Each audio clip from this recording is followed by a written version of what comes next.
Found Story adalah konten yang dibuat khusus untuk mengangkat cerita perjalanan founder startup early stage yang pada sesi kali ini akan mengangkat perjalanan Visio Home, sebuah platform layanan fisioterapi pertama di Indonesia. Visio Home berangkat dari pengalaman fisioterapi orang tua founder dan layanan fisioterapi yang masih belum optimal. Dibangun oleh Hasnal Wenas, Ananda Farel, dan Aditya Said, sampai dengan saat ini Visio Home sudah menangani lebih dari 80.000 kunjungan pasien. Found Story akan dipandu oleh Abdur, Startup Success Officer Founder Plus, bersama dengan Hasnal Wenas, CEO Visio Home, yang akan berbincang soal tantangan membangun startup health tech di Indonesia, hingga kisah inspiratif di balik Visio Home. Simak selengkapnya pada Found Story kali ini. Kalau tantangan terbesarnya sebenarnya banyak mas tantangannya. Oh, betul. Tantangannya banyak. Mungkin kita ambil aja yang paling besar ya mas. Okay. Satu yang paling dapat banget kita di awal-awal perjalanan itu adalah gimana caranya biar brand ini dikenal masyarakat dan masyarakat ini percaya dengan brand ini gitu. Salah satu problem yang besar itu kalau misalkan di bisnis kesehatan, orang kan nggak mau sembarangan ya buat berobat kemana. Nah kita baru-baru awal berdiri itu Visio Home, orang nggak tahu nih Visio Home ini perusahaan apa sih gitu, ini perusahaan abal-abal kali ya gitu kan nggak ada baseline yang biar kita ini trusted ya di mata customer. Itu yang paling susah banget mas, gimana caranya agar dari sisi customer itu percaya dengan brand kita. Awal-awal kita kesusahan dengan itu. Pertama kali banget kita term of payment-nya nggak bisa kayak sekarang. Kalau sekarang itu payment dulu di awal, baru di visit kan ya. Kita dapat bayaran dulu, baru visit ke customer. Nah kalau dulu beda nih cara kita nge-gain trust dari customer itu atau calon pasien kita ini adalah kita iming-imingnya begini. Yaudah ibu atau bapak mau kita visit ke rumah, kita datang aja dulu ke rumahnya, kita treatment dulu aja, nanti bayarnya belakangan gitu. Oke. Jadi gimana caranya dulu dari kami tuh customer ini percaya dulu aja lah ke Visio Home. Nanti setelah percaya, setelah lakukan treatment, oh ini ternyata bukan perusahaan yang abal-abal loh, ini trust loh. Dan perusahaan si Visio Home ini mempekerjakan fisioterapis sesuai dengan standar Kementerian Kesehatan loh. Kita pengennya itu di awal. Itu lama banget mas. Switch dari payment kita yang setelah treatment payment sampai sekarang ini kita paymentnya di awal dulu baru treatment. Kalau dari sisi accounting aja susah juga kan sebenarnya. Ada nih beberapa customer dulu after kita treatment, setelah selesai fisioterapisnya pergi dari rumah customernya nggak bayar-bayar gitu. Ada juga. Ya itu jadi cost operasional kita aja. Betul. Jadinya. Ya kita mikirnya itu ongkos belajarnya lah mas gitu buat bangun perusahaan itu sih. Oke. Menarik juga ini mas, ternyata ada momen di mana memang Visio Home itu mencoba untuk menarik trust dulu ya. Benar. Membuat customer itu semuanya pada trust gitu kan dengan cara tadi ya berarti lu jajalin dulu deh nih produk gue, ntar baru lu bayar ibaratnya kayak gitu. Benar. Ya.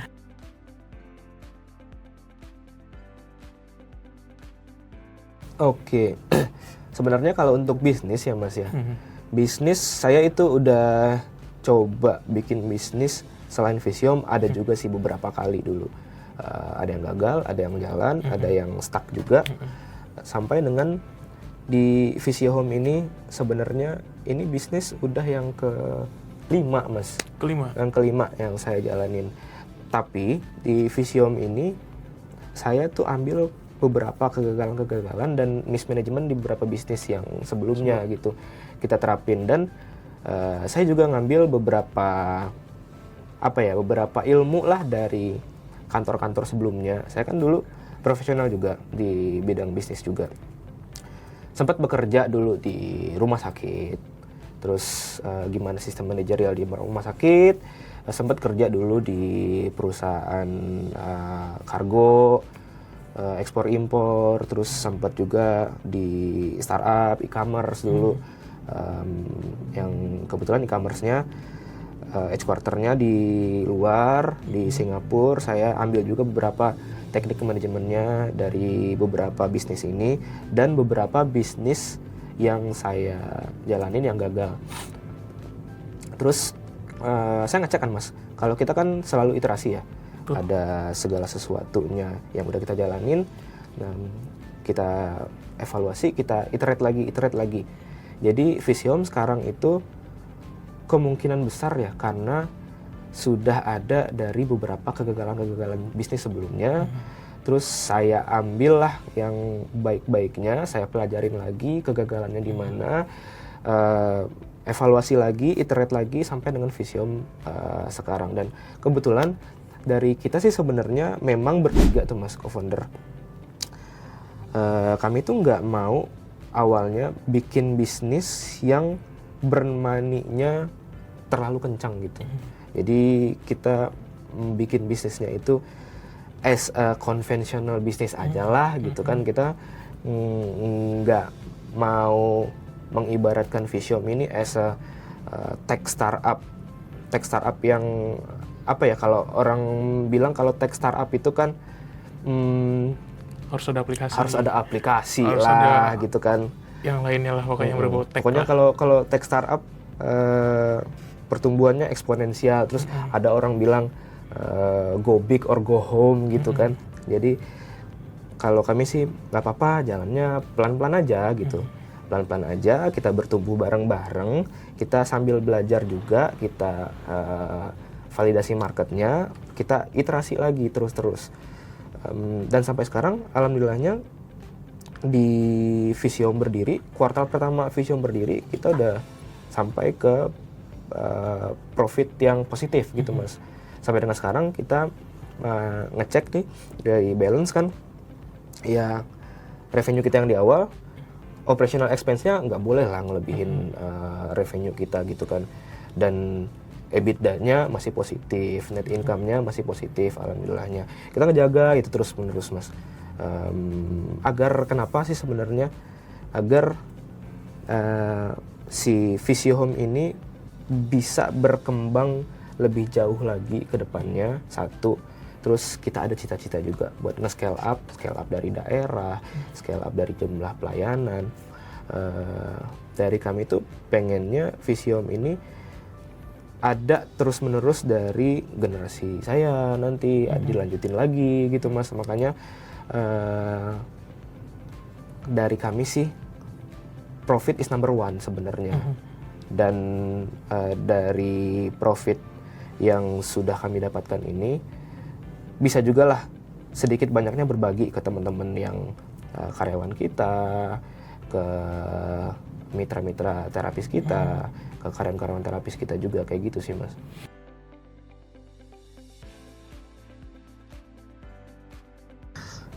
Pencapaian yang paling tinggi, sebenarnya saya bisa gampang jawabnya pakai angka ya Mas ya. Pakai angka gampang banget jawabnya, pakai traction kan. Oh revenue-nya ada segini, karyawannya ada segini. Tapi ada satu yang benar-benar pencapaian tertinggi menurut saya sih sebenarnya Mas. Ada satu waktu saya diminta meeting dadakan sama tim marketing waktu itu. Apa nih gitu kan. Terus dikasih tahu lah cerita ini. Mas, ada katanya salah satu mitra fisioterapi kita ngomong waktu itu. Kan tim marketing sering shoot konten ke pasien ya Mas ya. Ketemulah salah satu mitra fisioterapi. Katanya berterima kasih banget atas adanya Visiom. Oh kenapa tuh? Saya bilang kan. Karena mitra fisioterapis ini dulunya bekerja di salah satu rumah sakit. Tapi waktu pandemi 2021 itu masih bekerja tapi income-nya agak menurun. Terus Visiom hadir. Visiom memberikan pasien-pasien ke beliau. Terus beliau berterima kasih ke kita. Saya kan masih penasaran ya, kenapa sih berterima kasih, kenapa gitu. Ternyata selama keluarganya survive di pandemi itu, Visiom yang membantu mereka dan keluarga mereka itu survive gitu Mas. Jadi gaji di rumah sakit ini nggak nutupin untuk keluarganya, Visiom ngasih referral pasien yang lumayan banyak. Sekarang kata mitra kita ini, beliau bisa dapat sebulannya itu 3 kali lebih dari gajinya di rumah sakit dengan bantuan Visiom. Ya gimana nggak? Ya manusia ya Mas ya, di hatinya pasti bergetar lah kalau ada orang ngomongin kayak gitu. Oh iya ya, sampai kayak gitu ya efeknya kita Visiom. Itu baru satu. Ternyata cerita-cerita itu ada lumayan banyak lagi di mitra-mitra kita, terus di karyawan kita. Cerita-cerita yang mengharukan lah Mas. Itu baru di mitra kan ya. Terus di pasien juga. Pasien ngasih feedback ke kami terus-terusan. Pasien bilang, Mas, ini anaknya ya. Bapak aku habis operasi tupur lutut. Terus udah nggak bisa jalan nih, udah beberapa bulan. Tapi treatment di Visiom beberapa kali sampai 12 apa 8 apa 12 kali, saya agak lupa juga. Sekarang alhamdulillah papa saya bisa jalan lagi Mas gitu. Wah, dengar feedback kayak gitu nangis sih Mas ngelihatnya. Kita bisa ngebantu orang, apa ya? Kita bisa ngebantu orang buat kembali beraktivitas kayak semula. Mungkin bukan saya yang pure langsung ngebantu ya Mas ya. Kita cuma perantara aja. Tapi dapat feedback yang kayak gitu. Terus ada banyak orang yang dalam tanda kutip terselamatkan di sisi ekonominya. Lebih daripada pencapaian atau di nominal lah di kita gitu. Kita bicara nominal ya bisa mungkin kita bicara nominal. Tapi yang itu kayaknya buat saya lebih mendalam Mas, daripada kita bicara nominal pencapaian tertinggi ya.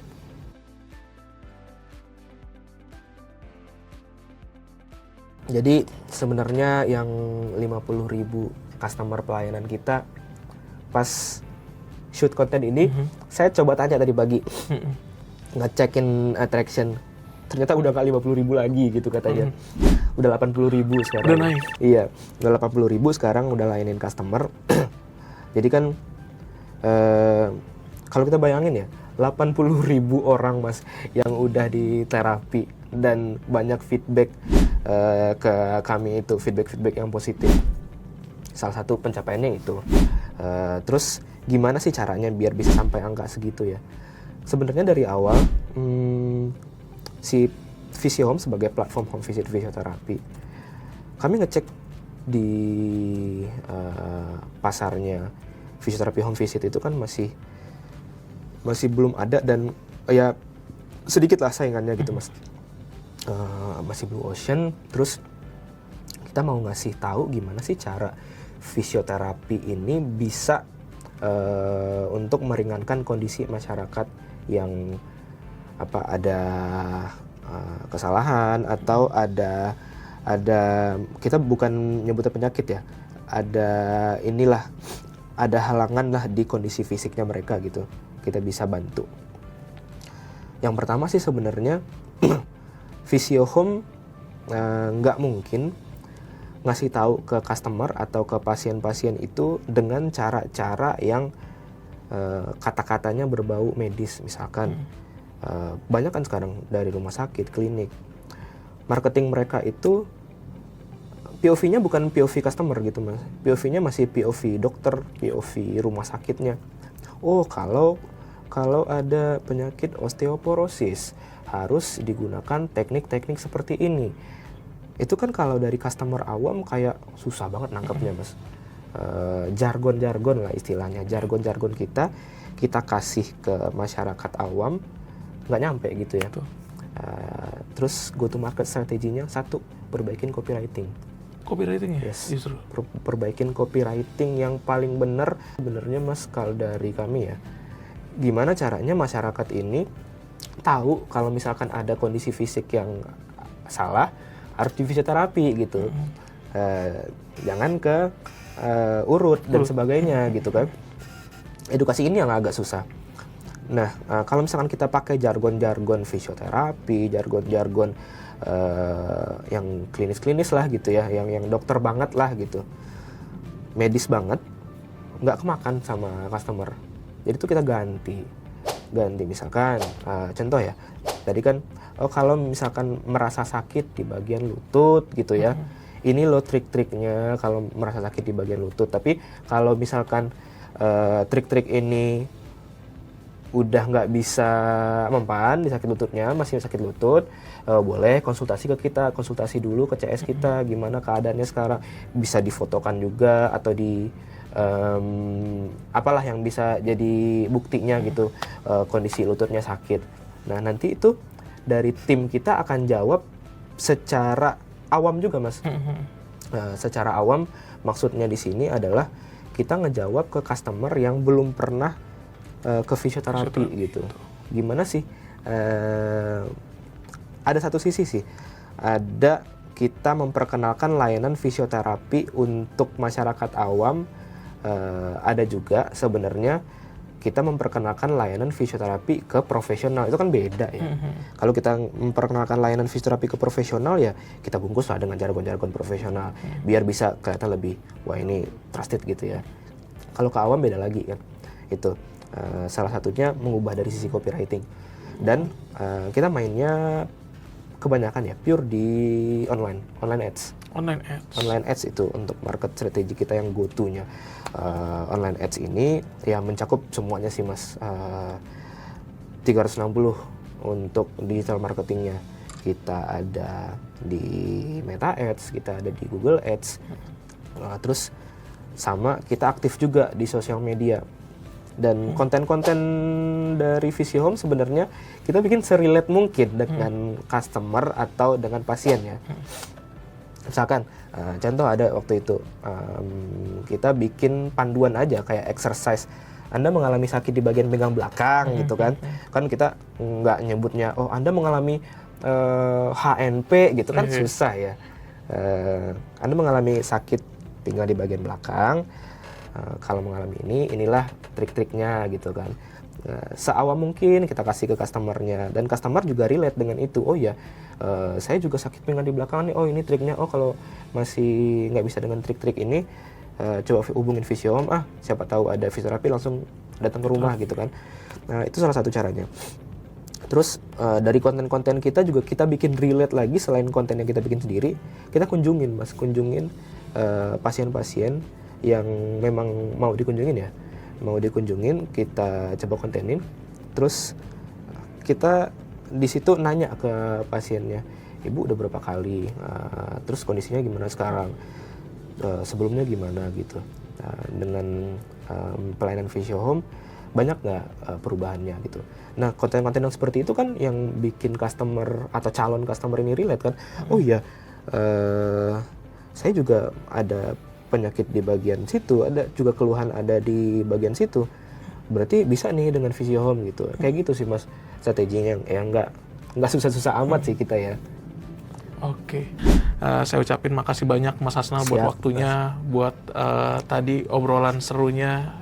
Kita ngobrolin Visiihome, terus juga bagaimana Visiihome nanti ke depannya, ya kan, proyeksi ke depannya sampai ke transisi nih go-to market strateginya yang tadinya B2C gitu kan, kayaknya udah mulai merambah ke B2B dan juga community kayak gitu. So teman-teman, Found Story demikian untuk Found Story hari ini, sesi ngobrol seru gitu ya bareng sama Mas Hasnal dari Visiihome. Nantikan untuk Found Story berikutnya. So terima kasih banyak, selamat sore.